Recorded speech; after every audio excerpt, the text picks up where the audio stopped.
La presidenta de México, Claudia Sheinbaum, anuncia una buena noticia que deja boca abierta a todos los empresarios mexicanos y extranjeros.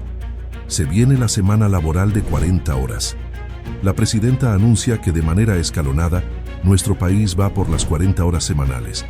En el año 2027 se establecerán 46 horas laborales. En el año 2028 se ajustarán a 44 horas laborales.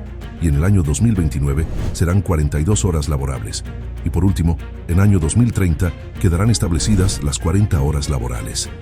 En el 2026, las empresas harán las adecuaciones para que el 2027 sea la jornada de 46 horas, y así sucesivamente, reduciendo 2 horas hasta llegar al 2030, que serán de 40 horas, explicó desde la conferencia de prensa en Palacio Nacional. Pero esto no es todo, porque de igual manera informó que en este año 2026 se realizará un aumento al salario mínimo en todo México, y así en los próximos años el aumento salarial irá aumentando. Con esto vemos claramente que el gobierno de la Cuarta Transformación busca el bienestar del pueblo, situación que nunca se vio con los gobiernos anteriores del PRIAN. Hoy los tiempos cambiaron y cambiaron para el beneficio del pueblo mexicano. Bueno, el día de hoy Marat nos va a platicar de 2 grandes acuerdos que tomamos por consenso, por unanimidad. 1, el aumento al salario mínimo para el próximo año, y 2, la reducción a la semana de 40 horas de manera gradual. Le voy a dar la palabra a Marat para que pueda explicarlo y agradecerles de verdad a todos. Es una muy buena noticia para todas y todos los mexicanos, un acuerdo por consenso, y de verdad muchas gracias por este gran esfuerzo que han hecho. Adelante, Marat. Con su permiso, Presidenta, muy buenos días a todas y todos, compañeras y compañeros de los medios de comunicación. Estamos muy contentos de estar el día de hoy en este espacio para informar a la ciudadanía sobre un tema que ha sido prioritario para el Gobierno de México, para el Gobierno de la Transformación, que es el incremento del salario mínimo para el próximo año. Como ustedes saben, el incremento sostenido del salario mínimo por arriba de la inflación, este es uno de los objetivos que hemos establecido, además ya de manera constitucional, hasta alcanzar 2.5 canastas básicas. Esto lo dejó asentado nuestra presidenta en los 100 compromisos del segundo piso de la transformación. Estamos hablando del compromiso número 56. Y informarles que el día de hoy tenemos muy buenas noticias de común acuerdo, de consenso unánime entre el sector obrero y el empresarial, y de igual manera con el gobierno. Hemos definido los salarios mínimos que estarán vigentes a partir del próximo 1 de enero del año 2026. Se acordó con esto un incremento del 13% del salario mínimo general, con lo que pasará de 278.80 pesos a 315.04 pesos diarios. En términos mensuales, esto representa 9,582.47 pesos. Reitero, un incremento del 13% en la zona del salario mínimo general. Y respecto a la zona de la libre frontera norte, en esta ocasión el incremento es del 5%, pasando de 419.88 pesos a 440.87 pesos diarios, o 13.409.80 pesos mensuales. Este incremento, Presidenta, hay que también destacar que con este incremento en la frontera norte ya estamos dando cumplimiento a una parte del compromiso establecido de llegar a las 2.5 canastas básicas. Con este incremento, reitero, ya logramos en la frontera norte llegar a un salario que tiene la posibilidad de cubrir 2.8 canastas básicas. Por eso estamos así muy contentos. Y bueno, pues con este incremento calculamos que al inicio del próximo año el salario mínimo podrá haber recuperado 154.2% de su poder adquisitivo durante los gobiernos de la transformación. En términos reales, se trata del nivel más alto que se ha tenido en registro del salario desde el año de 1980, con ello pues también remontando lo que fue el proceso de precarización del salario durante el periodo neoliberal. Y en el caso de la zona libre de la frontera norte, el monto se mantiene por arriba del máximo histórico que se alcanzó en el año de 1976. Con el monto aprobado para el año 2026 se alcanzarán a cubrir 2 canastas básicas, en ruta con el objetivo, como ya mencioné, de las 2.5 canastas básicas para el año 2030. Y respecto a otros productos importantes para las familias mexicanas, alcanzará para comprar ahora 7.1 kilos de frijol, 6.5 kilos de huevo y 14.8 kilos de tortilla. Aquí podemos ver en la gráfica justamente el incremento que se da de manera precisa. Y en cuanto al salario, el aumento del salario, esto es lo referente, Presidenta. Ahora, si nos ayudan, por favor, con lo relativo al proyecto de reforma para la implementación de las 40 horas, de la semana laboral de 40 horas, comentar, Presidenta, que usted, como nos dio la instrucción, asumió ese compromiso y también nos pidió que en consecuencia pudiéramos avanzar en el diálogo entre empleadoras y empleadores, trabajadoras y trabajadores y sus representantes, para que de manera paulatina durante el sexenio la semana laboral de las 40 horas pudieran ser instrumentadas. Así se estableció en el compromiso número 60 de sus 100 compromisos por el segundo piso de la transformación. Y además, el día 1 de mayo de este año, en el Día Internacional de las y los Trabajadores, nuestra presidenta anunció que comenzaríamos con este diálogo abierto e incluyente con la finalidad de construir entre todas y todos de manera consensuada el proceso para reducir la semana laboral de 48 a 40 horas. La presidenta además estableció con claridad la forma en la cual debería suceder esta transformación histórica del mundo de trabajo, como el resto de los cambios que hemos emprendido en los últimos años en materia laboral. La reducción de la semana de trabajo tendría que ser el resultado de un amplio consenso construido a partir de la escucha, del diálogo social y de la colaboración. Para ello, nos instruyó al equipo de la Secretaría del Trabajo a organizar una serie de foros, de mesas de trabajo a lo largo y ancho del país.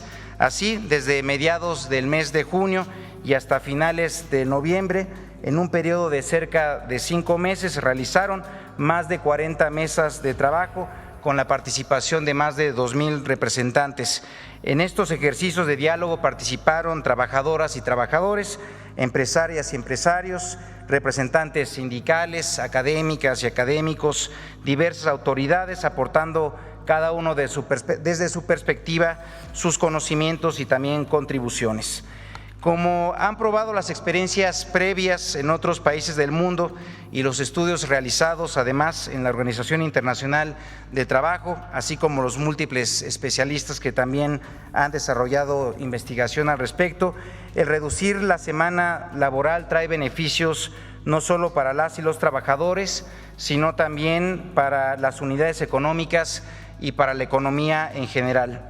La reducción de la jornada produce aumentos en la productividad, fortalece la cohesión social en los países en donde es instrumentada, al igual que produce múltiples beneficios en la salud de las y los trabajadores.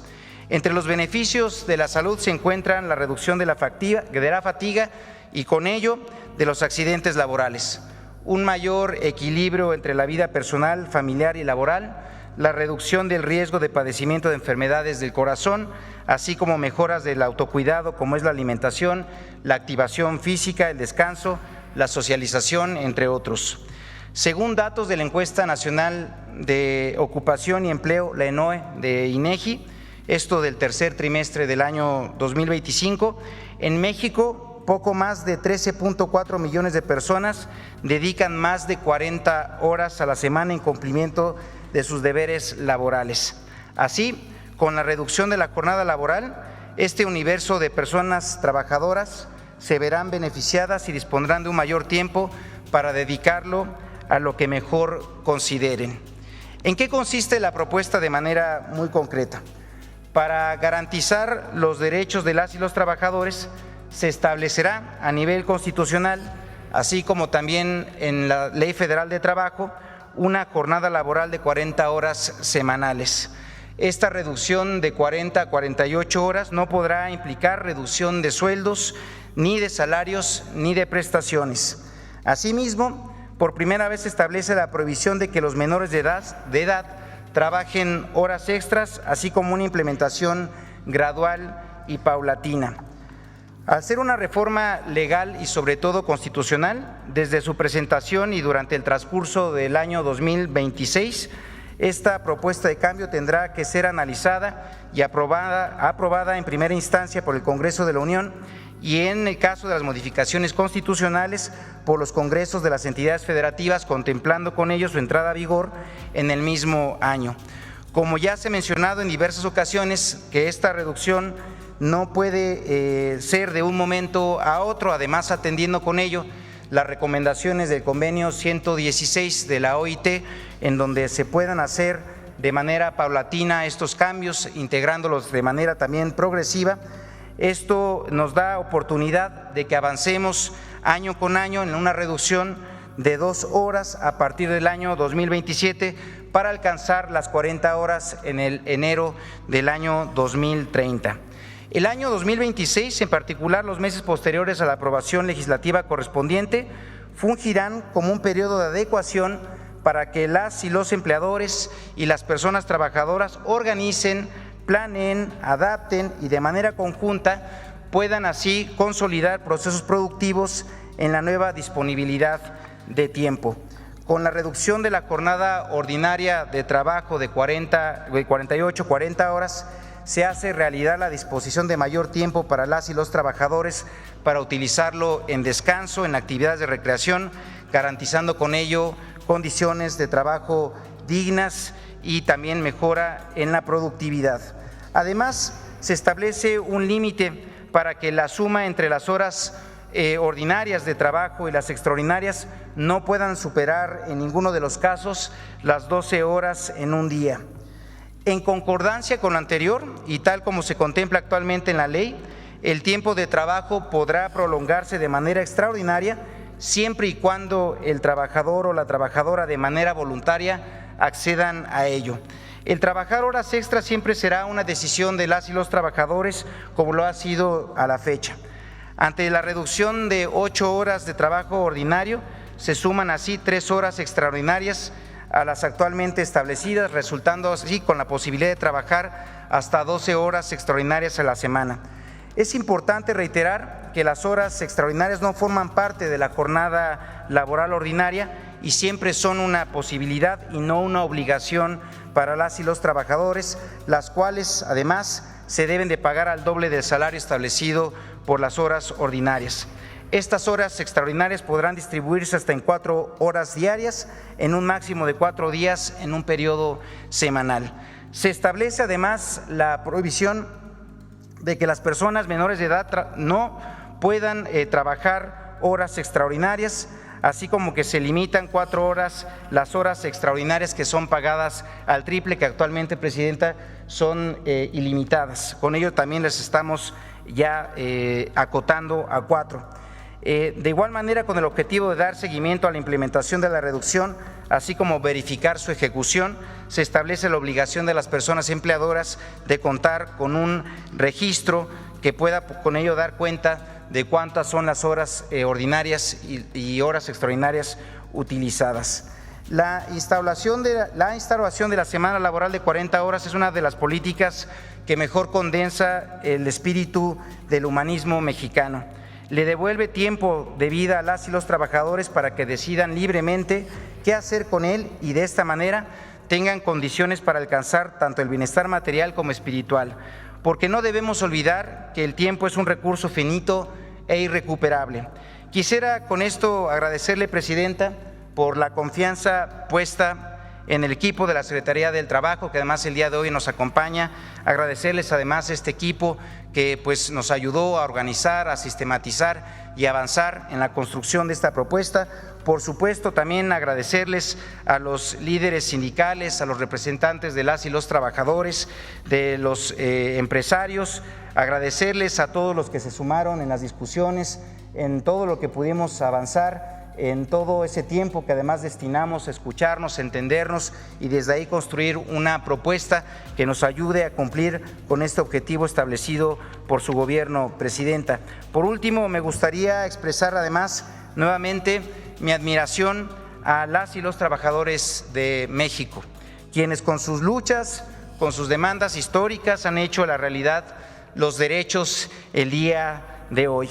Bajo el liderazgo de nuestra Presidenta, continuaremos con la transformación del país, impulsando políticas públicas que han demostrado que es posible avanzar a través del diálogo, a través del amplio consenso y con ello mejorar la vida de millones de personas para avanzar hacia un país más justo y próspero. Presidenta, pues decirle esto es el resultado, las conclusiones del trabajo realizado y pues vamos a estar haciendo entrega de esta iniciativa como corresponde para que pueda con ello correr así el proceso legislativo que debe con ello implementarse. Entonces, sin más, muchísimas gracias, Presidenta, y enhorabuena a todos y todas.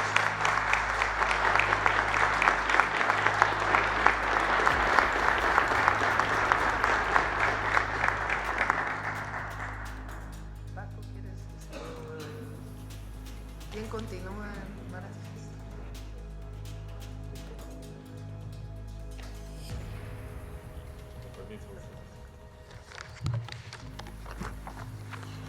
Muy buenos días, tengan todas y todos ustedes. Distinguida Presidenta de la República, Claudia Sheinbaum Pardo, muchas gracias, muy buenos días, con su permiso.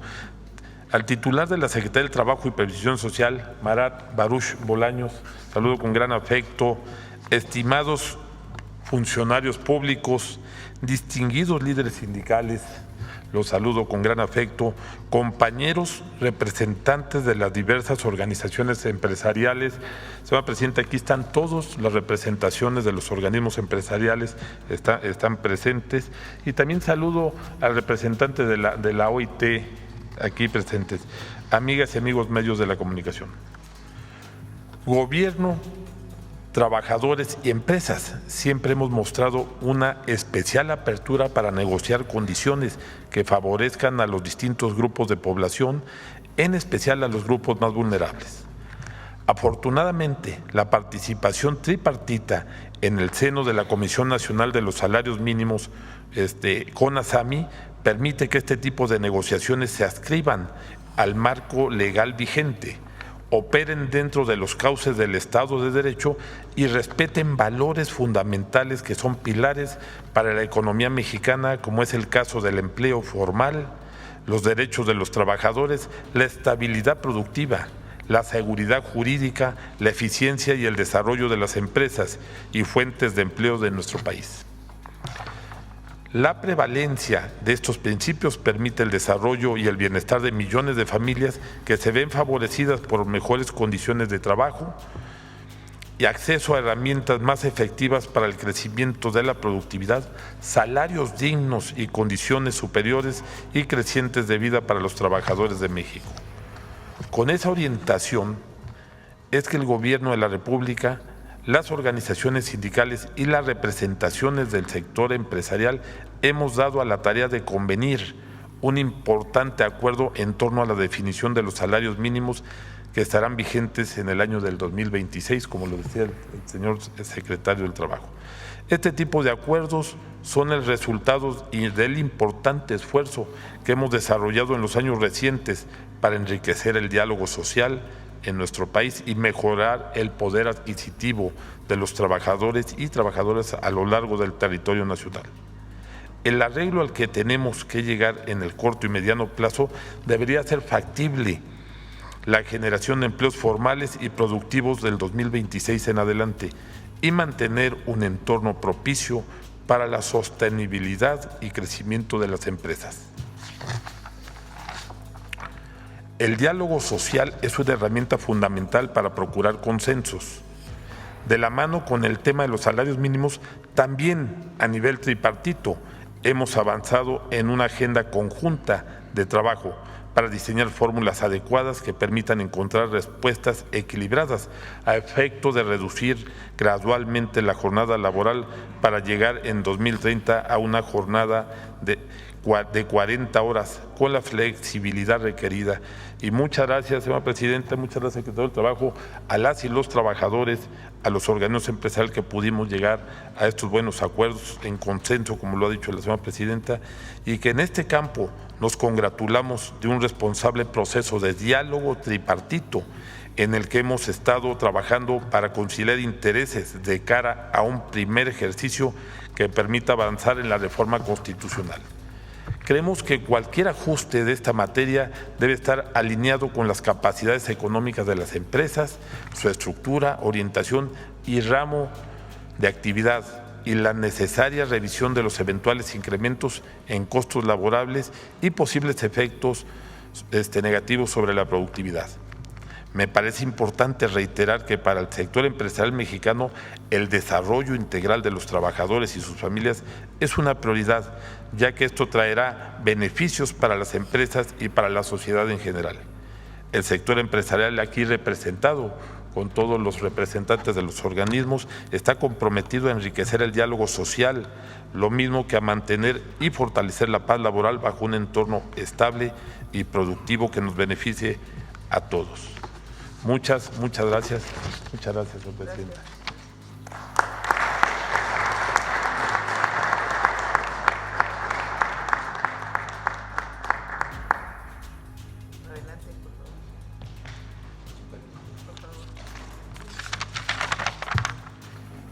Con su permiso, señora presidenta.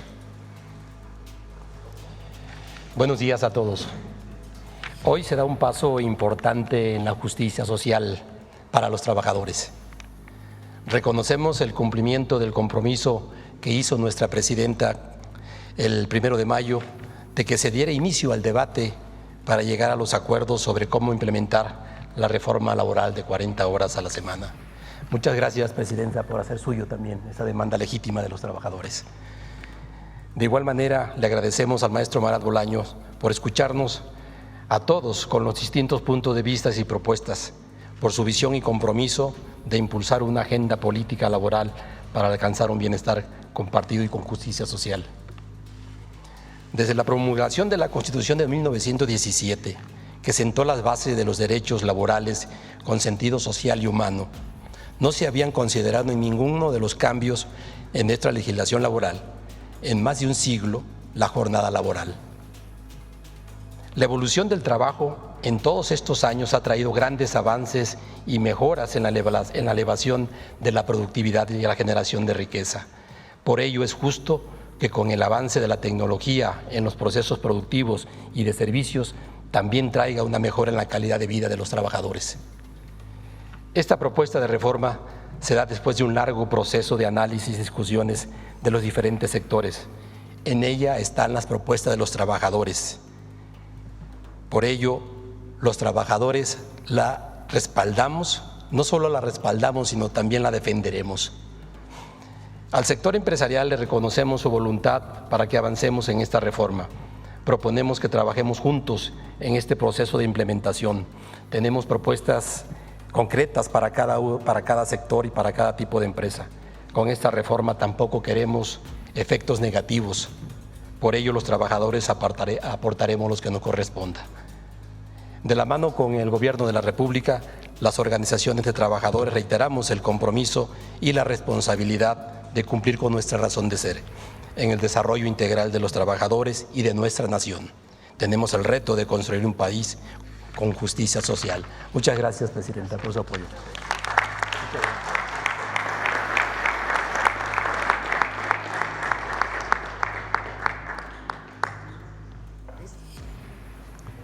Bueno, pues ahora sí pasamos a las preguntas. Al final, si quieres, invitamos a todos al final para que nos tomemos aquí la foto todos juntos. A ver, sobre el tema, a ver aquí.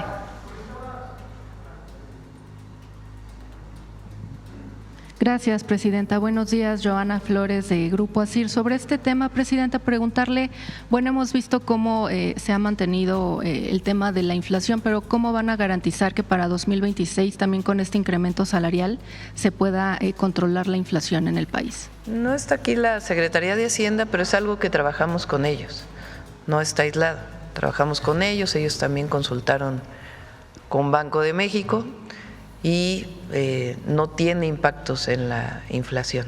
Es decir, lo que representa, ahora lo puede explicar Marat con más detalle, pero lo que representa la parte laboral en el costo de producción no implicaría incrementos ni en los productos y por lo tanto tampoco en la inflación.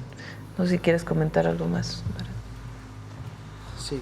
Con su permiso, Presidenta, tal cual comentar que en los últimos años, con los incrementos que se han hecho al salario, esto se hace en el seno de la Comisión Nacional de Salarios Mínimos. El día de hoy, además, nos acompaña aquí su presidente, Luis Munguía, a quien además puedo y debo más bien extenderle un reconocimiento de igual manera por su profesionalismo, por el trabajo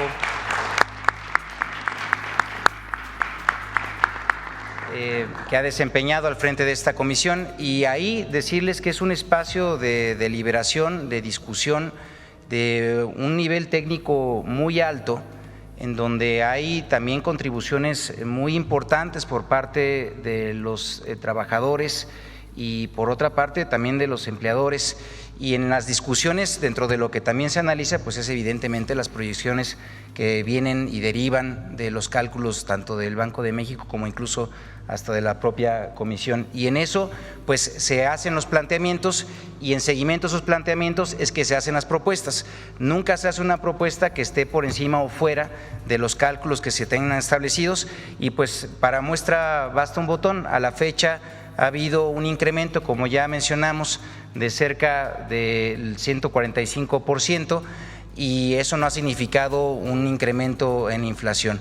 Esto deriva además que estos acuerdos de los incrementos salariales son resultado nuevamente de un consenso que se hace en el seno de esta comisión, y por eso es que tenemos con ello también la certidumbre de que no habrá un impacto en ello, además de la suma a la estrategia del PASIC, que es justamente lo que nos permite con ello dar seguimiento a que los precios pues den, digamos, un comportamiento regular sin ningún tipo de sobresalto.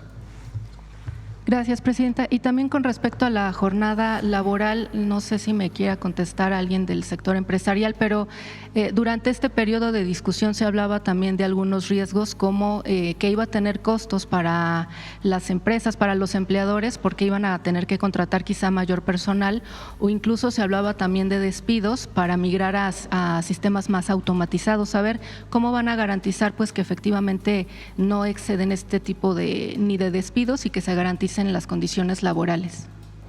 El trabajo que se hizo al interior de la comisión, en particular de salarios mínimos, y además el trabajo para la jornada de 40 horas, llegó a este resultado de hacerlo de manera gradual.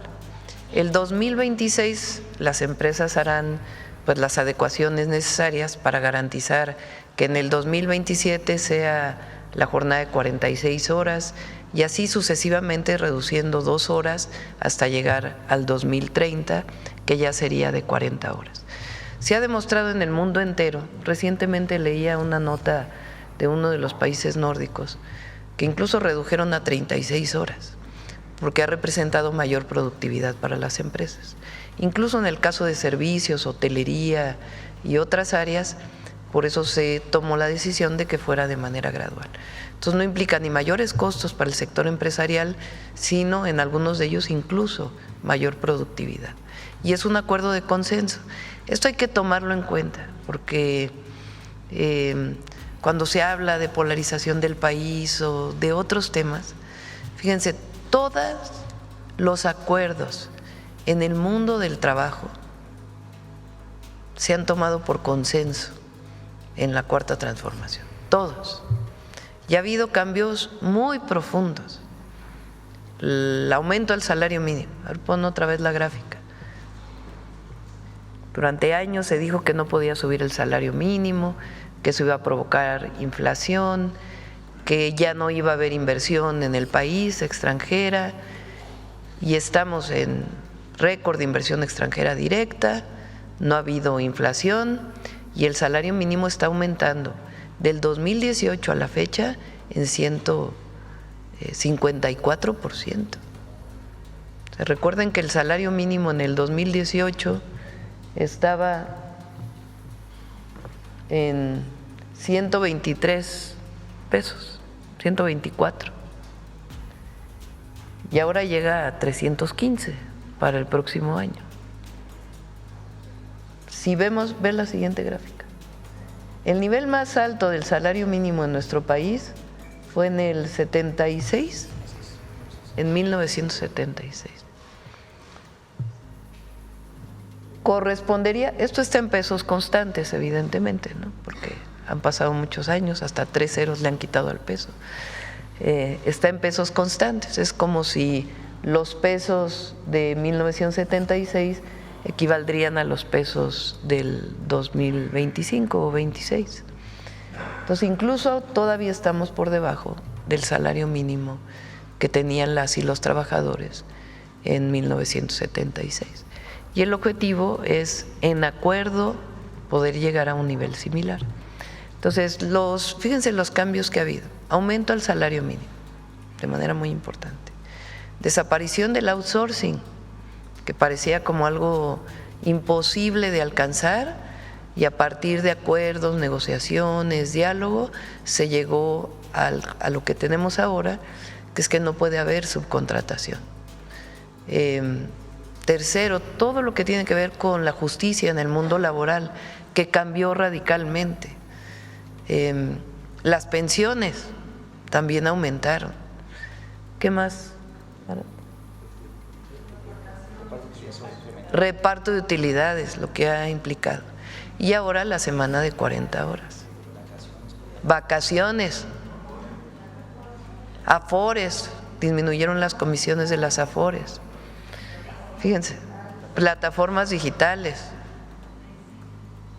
Ley-Silla, bueno, son 10, y todo por consenso. Y lo que queremos es que siga habiendo consenso, que sigamos trabajando conjuntamente, porque lo que queremos es que siga habiendo inversión en nuestro país, que haya ganancias razonables para las y los empresarios, y que los trabajadores las y los trabajadores cada vez estén mejor.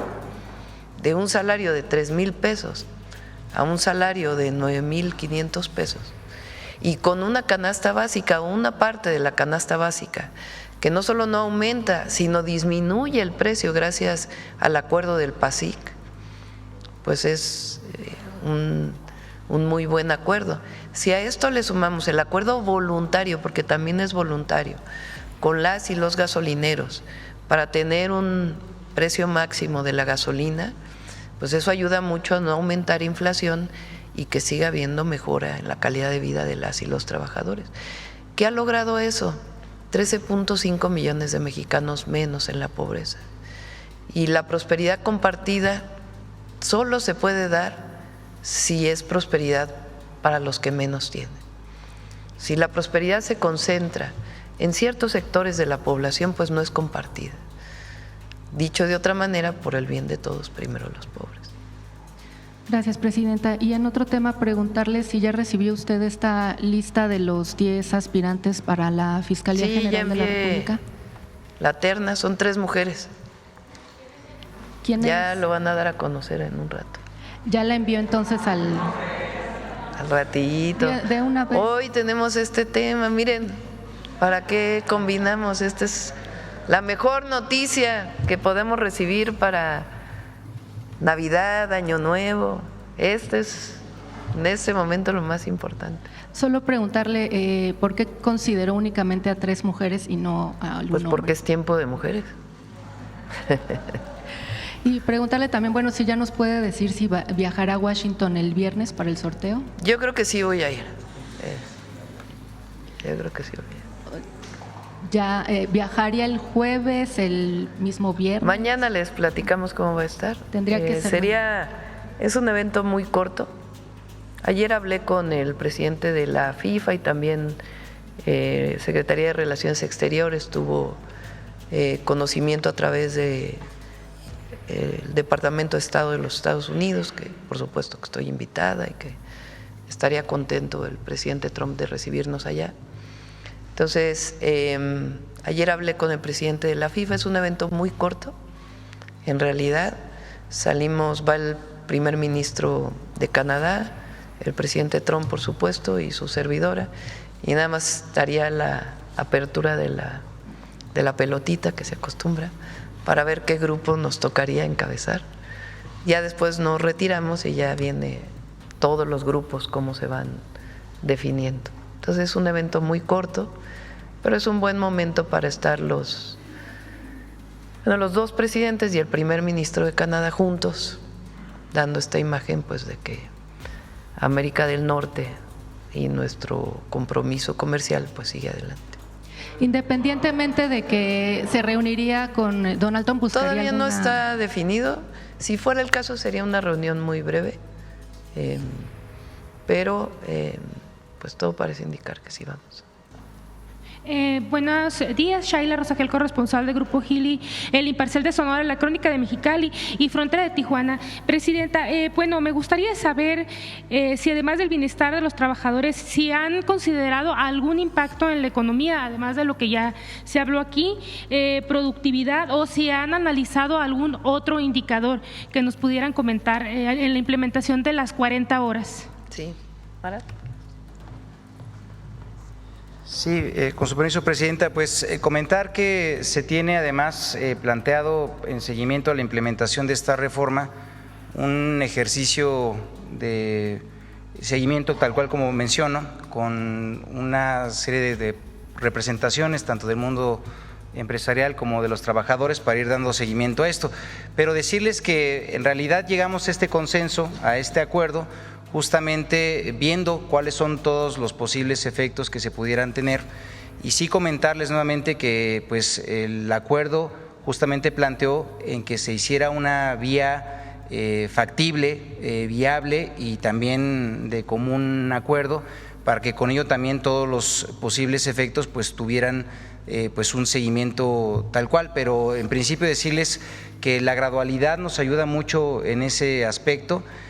También algunas de las características que tiene la propia reforma permite que con ello vaya dándose un modelamiento progresivo, y que también con cierta flexibilidad permita también el que haya un pues mayor, digamos una mayor adaptación de este nuevo modelo de tiempo en el trabajo. Entonces no se tiene identificado, independientemente de que con el tiempo pues claro van a abrirse más espacios de trabajo, y que esto pues va a implicar también el que haya mayor oferta de empleo.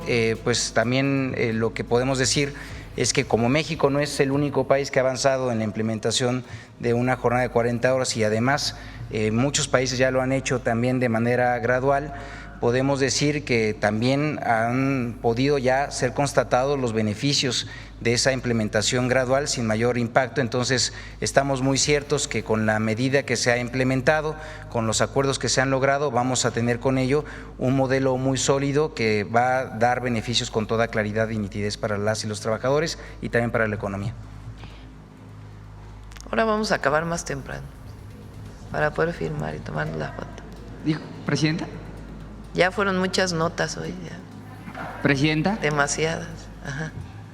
No me paro por la cámara, Presidenta, pero sobre este acuerdo de las 40 horas, preguntarle sobre lo que significó o cómo se dieron estas mesas de diálogo, porque de pronto no nos enteramos en las noticias o en la propia difusión cómo se dio este acuerdo para que fuera hasta el 2027, el arranque, entiendo, con la tabla, pues la reducción de 2 horas en la jornada laboral. ¿Cómo se concreta ese acuerdo, Presidenta? Primero, el 1 de mayo que planteamos la propuesta, era una propuesta similar, solo que empezaba en el 2026, ¿no? Pero era gradual. O sea, la propuesta inicial que nosotros hicimos el 1 de mayo del 2025 era gradual hasta llegar a las 40 horas en el 2030. Lo que estuvo a discusión es cómo era esa gradualidad. Y repito, para llegar a un consenso, a un acuerdo, pues se planteó 27, 28, 29 y 30, 2027 hasta el 2030. Pero Marat nos puede platicar más cómo se dieron las mesas de trabajo.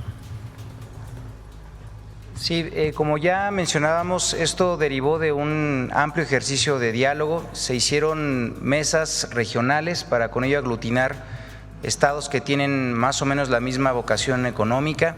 Se tuvo también en algunos casos mesas estatales, mesas sectoriales, mesas con los trabajadores, mesas con los empresarios, mesas con las cámaras empresariales, mesas con los organismos de las y los trabajadores, también encuentros con la academia, en fin, se hizo una revisión, un planteamiento integral.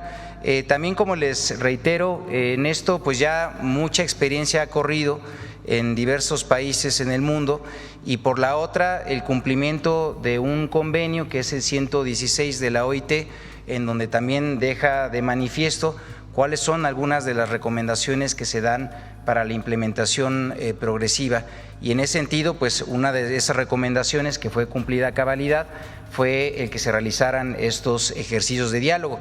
Ahí hubo, por supuesto, planteamientos que de una y otra parte pues fueron considerados, otros que pues también para poder construir el acuerdo pues tuvieron que darse prioridad a unos más, pero en principio el marco general, como les digo, es lo que ya nos había planteado nuestra presidenta, y es que lo pudiéramos lograr de manera gradual. Se da, me parece, el tiempo suficiente y necesario para que todo el mundo vaya empezando a hacer las adecuaciones correspondientes. Decirles que incluso nos da muchísimo gusto que hay empresas que ya han empezado en este proceso, adelantándose incluso a la gradualidad que fue anunciada, y pues esto habla también del compromiso que han ya dejado de manifiesto, no solamente pues en los sectores empresariales, sino también, como les digo, por parte de los trabajadores, que en muchas ocasiones pues son también quienes conocen de primera mano, por supuesto, los procesos productivos, y tienen mucho que contribuir en cómo ir compactando ciertos tiempos, y esto permite con ello pues que demos pie a una reducción gradual en los tiempos que se están estableciendo. Y al final el compromiso también decíamos pues es para que al final del gobierno de nuestra presidenta pues ya quede con en toda su magnitud esta reducción, y con ello materializar lo que fueron las aspiraciones de millones de trabajadores durante décadas, y ahora pues justamente en un tramo muy compacto de tiempo logremos aún con esta gradualidad pues cumplir con esta meta. Para el secretario, presidenta, si me lo permite también, no me presenté, Máximo Allende, para su objetivo, preguntarle, secretario, en el caso de ¿cuál fue el rol de los sindicatos? ¿Cuál fue la participación de los sindicatos en estas mesas de trabajo? Porque aún con el anuncio que hoy se hace histórico de una reducción de 2 horas, luego 4 y al final terminarán siendo las 8 horas laborales, habrá quienes hubiesen querido que la reducción de la jornada laboral fuera de manera inmediata. Entonces son 2 preguntas. La primera es el rol de los sindicatos en el diálogo obrero-patronal que hubo para llegar a este acuerdo, y la otra pregunta sobre el mismo tema sería, secretario, ¿cómo se justifica la gradualidad de esta implementación? Bueno, nuevamente, presidenta, decirles nuevamente que pues hubo una contribución muy importante con los sindicatos.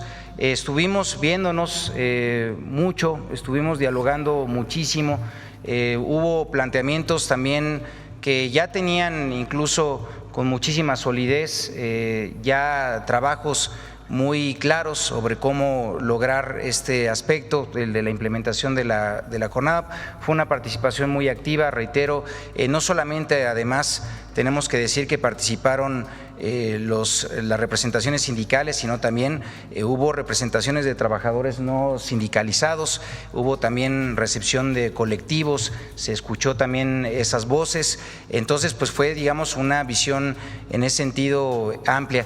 Y reitero nuevamente, hay experiencia sobre cómo lograr esta implementación, por eso la gradualidad.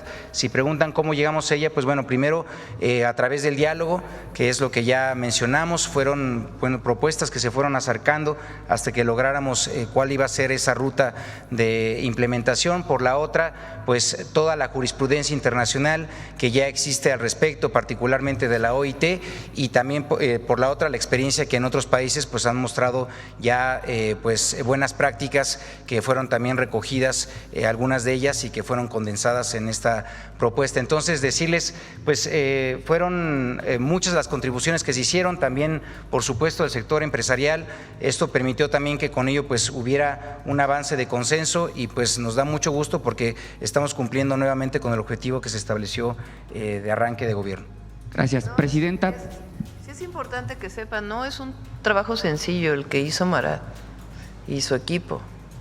O sea, evidentemente los trabajadores que querían pues las 40 horas el próximo año, y eso fue lo que plantearon desde el principio. Todas las representaciones de todos los trabajadores, todas las ETM, la CROC, todos plantearon, a ver, queremos 40 horas en el 2026. Y muchos de los empresarios dijeron, oigan, pues no podemos 40 horas. Incluso algunas cámaras dijeron, a ver, 40 horas va a ser imposible. Entonces, ¿cómo vas acordando desde los trabajadores que te dicen las y los trabajadores, queremos 40 horas en el 2026, y empresarios que te dicen, no queremos 40 horas, queremos que se queden 48 porque va a afectar la economía de nuestras empresas, particularmente incluso las pequeñas empresas, que es a quien puede incluso llegar a tener mayores problemas, pero en esta gradualidad pues se puede hacer. Entonces va trabajando, bueno, 2 horas en el próximo año, no, porque ¿cuándo nos vamos a adecuar? En fin. Y al mismo tiempo el salario mínimo, porque bien podrían haber dicho, a ver, está bien, vamos por las 40 horas, pero el salario mínimo ya no aumenta. Entonces es un trabajo de meses, empezamos en mayo. Yo les dije, a ver, el ingreso tiene que seguir aumentando, porque es necesario para las y los trabajadores mexicanos. Y en esa condición de que siga aumentando, ¿cómo podemos llegar a la semana de 40 horas? Que también es una demanda de los trabajadores. Y se llegó a este consenso que es muy adecuado. A lo mejor no es lo ideal para los trabajadores ni lo ideal para los empresarios, pero lo importante es que todo el mundo puso de su parte y podemos llegar a un consenso. Y esto la verdad es muy valioso en nuestro país en estos momentos, en cualquier momento, pero particular ahora pues yo lo valoro mucho. Sobre el primer anuncio, Presidenta, del aumento al salario mínimo, ¿cómo blindar este aumento que pase de 8,000 a 9,000 pesos el salario mínimo ante la inflación? Ya lo explicó Marat y se ha trabajado, no hacemos, no son ocurrencias. Yo planteé como una meta, y esa meta la trabajé en su momento con expertos y participaron empresarios y trabajadores y expertos economistas, que lo ideal para el trabajador mexicano es que el salario llegue a garantizar 2.5 canastas básicas. Entonces planteé en uno de los 100 puntos que haya un aumento gradual hasta alcanzar 2.5 canastas básicas. En el 2026 van a ser 1.8, ¿no? Con el 13% de aumento, y queremos que siga aumentando, obviamente en acuerdo con los empresarios y trabajadores. Ahora, este aumento del 13% vive una modelación en la Secretaría de Hacienda. O sea, Marat consulta con el secretario de Hacienda y hay modelos económicos que te dicen qué pasaría con la inflación y el crecimiento económico, etcétera, etcétera, con un aumento al salario de esto. Y ahí se planteó que no impacta en la inflación. Entonces, no son decisiones de ocurrencias de un día a otro, sino son decisiones trabajadas. Obviamente un trabajador que diría, pues yo quisiera que el aumento fuera del 100%, ¿verdad? Pero pues eso sí tendría impactos después en la inflación. Y entonces lo que te aumento del salario, pues te impacta en el aumento de precios de lo que estás comprando. Y además de otras implicaciones. Entonces, por eso son decisiones estudiadas, trabajadas y acordadas. y eso es muy importante. Sí, le preguntaba esto justo porque es uno de los argumentos más recurrentes en medios de comunicación y en espacios de deliberación sobre estos aumentos, que es que aumenta el salario mínimo, pero también aumenta la canasta básica, aumentan los precios del jitomate, de la cebolla, etcétera. Entonces aumentan el salario, pero también aumentan los precios, dicen en algunos medios de comunicación particularmente. Además tenemos lo que llamamos el PASIC, que es el paquete económico que se firma con una canasta básica que fue definida y que recientemente firmamos. Fíjense, firmamos del 2024 al 2025 la canasta básica acordada con comercializadores y productores bajó de 945, creo que era, a 910. Ahora volvimos a firmar y se quedó en 910 pesos la canasta básica.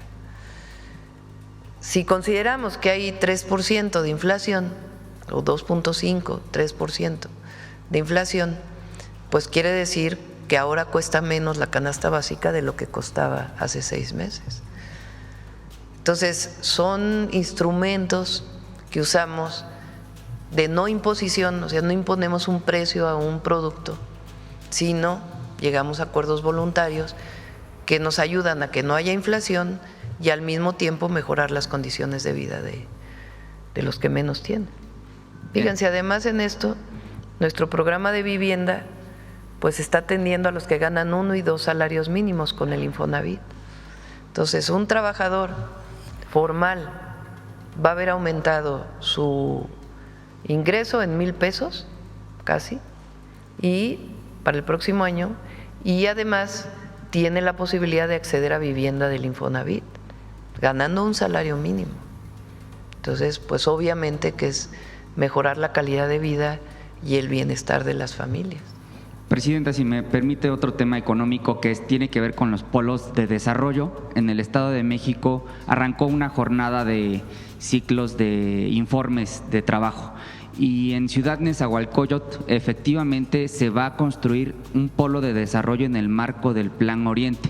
Pero me llama mucho la atención la ubicación en la que decide, Presidenta, instalar un polo de desarrollo en Neza, porque en Ecatepec, digamos, hay más habitantes, en Naucalpan pues tiene un sector industrial muy importante, y Nezahualcóyotl no precisamente tiene una vocación maquiladora o industrial. Preguntarle a usted por qué en el marco de este Plan Oriente y de los polos de desarrollo decide que sea en Neza, para el caso del Estado de México, un polo de desarrollo, y si está considerando construir más.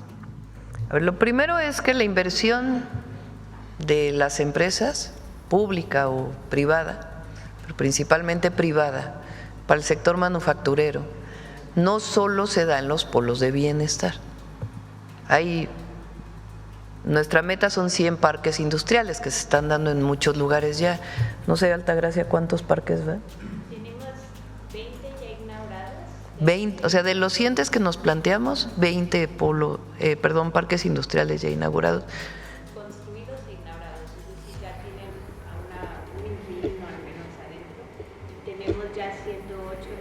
Fíjense, o sea, aparte de los polos de bienestar, hay 108 parques industriales en construcción y 20 que ya están operando, por lo menos con una parte.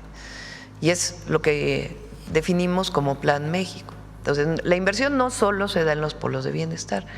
¿Qué es lo que buscamos en los polos de desarrollo económico para el bienestar? Que sean terrenos muy, digamos, importantes.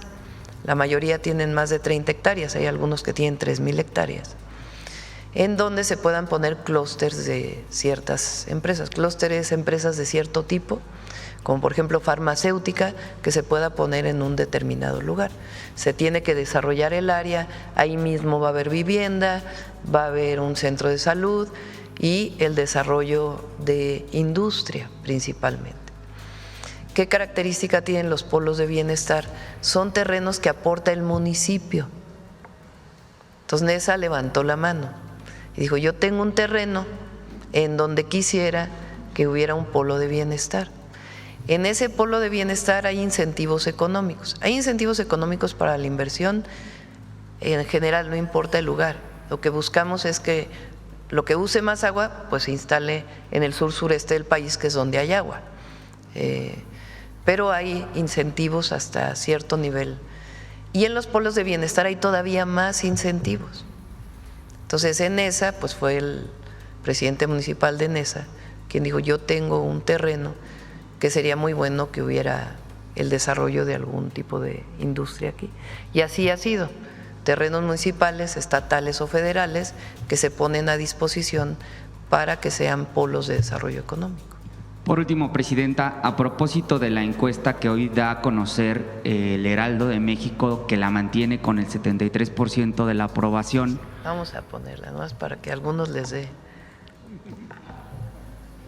enojo.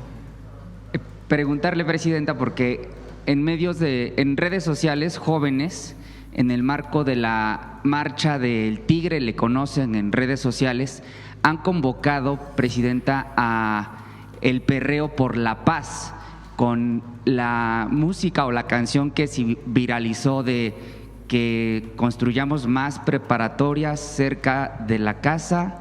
Bueno, usted se sabe mejor la letra que yo. Vamos a construir más preparatorias que queden cerca del… Pedirle su opinión sobre… A ver, ponla.